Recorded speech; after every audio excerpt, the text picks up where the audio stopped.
नमस्कार मित्रांनो, गोवा ट्रिपच्या दुसऱ्या भागामध्ये मी आपल्या सर्वांचं स्वागत करतो. आणि मित्रांनो, फायनली आम्ही नॉर्थ गोव्यामध्ये आलेले आहोत.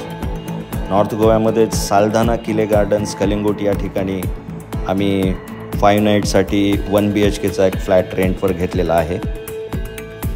मित्रांनो, आपल्याला माहितीच आहे की नोव्हेंबर-डिसेंबरमध्ये गोव्यामध्ये कॉर्निवल वगैरे असतं, इकडे सीझन सुरू होतं, त्यामुळे इकडे फ्लॅटचे रेंट्स खूपच जास्त असतात.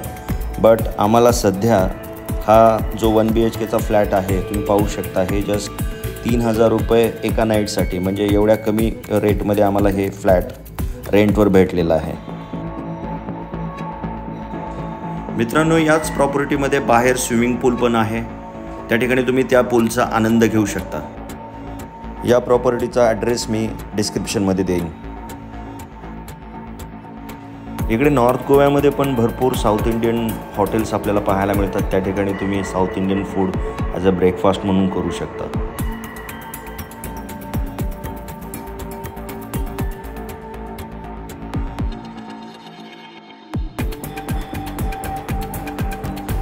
सकाळचा ब्रेकफास्ट आणि नंतर मग चहा. यानंतर आम्ही निघालो अंजुना बीचकडे.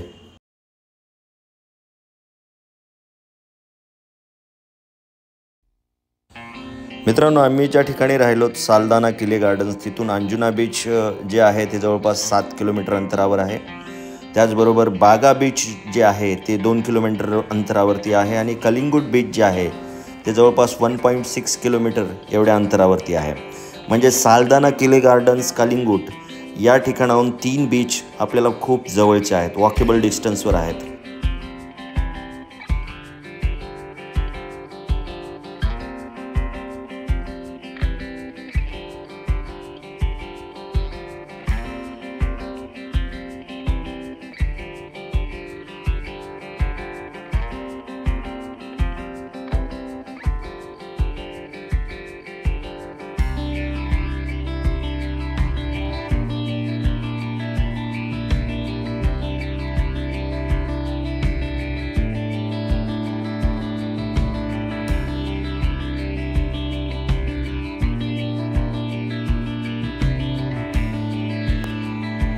मित्रांनो, क्लासिक गोवन वाईब अनुभवण्यासाठी अंजुना बीच सर्वोत्तम ठिकाणापैकी एक आहे.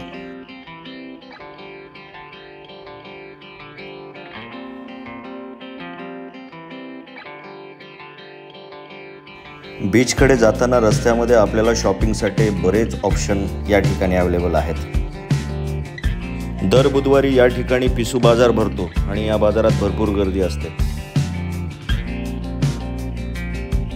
मित्रांनो, भर दिवसा हा भव्य समुद्रकिनारा आणि त्याच्याभोवती पसरलेला चमकत्या पांढऱ्या वाळूने भरलेला हा बीच आणि संध्याकाळी याच समुद्रकिनाऱ्यावर आल्यानंतर येथील मोहक नाईट लाईफचा आनंद आपण नक्कीच घेऊ शकतो. मित्रांनो, अंजुना हे गोव्यातील सगळ्यात लोकप्रिय समुद्रकिनारा नाही, परंतु जर तुम्हाला शांत आणि एकांत पाहिजे असेल किंवा कमी गर्दी व स्वच्छ समुद्रकिनारा हवा असेल तर या ठिकाणी तुम्ही नक्कीच यायला पाहिजे. Western song, hip hop song, Goan cocktail party या सर्व व्यंजनाबरोबरच जर तुम्हाला बीचफ्रंट डायनिंग जर हवं असेल तर आपल्याला नक्कीच अंजुनाला भेट द्यावं लागेल.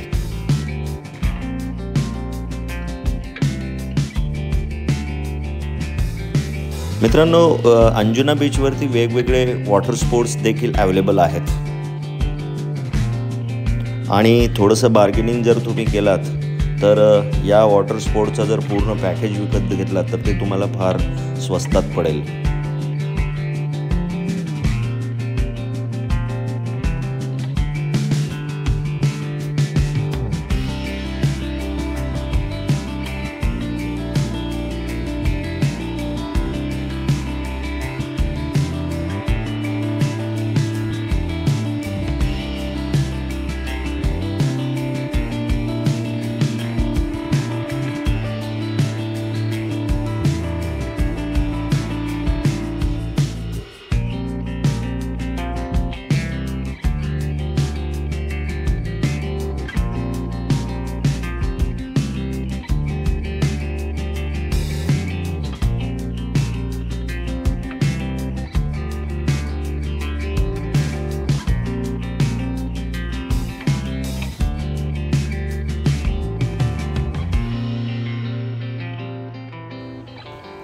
अगदी अंजुना बीचच्या समुद्रकिनाऱ्याजवळ आल्यावर आपल्याला एक चर्च देखील या ठिकाणी पाहायला मिळेल. संध्याकाळी या ठिकाणी प्रे केली जाते. मित्रांनो, यानंतर अंजुना बीचच्या संदर्भातील सर्व डिटेल्स आपण पार्ट 3 मध्ये पाहणार आहोत.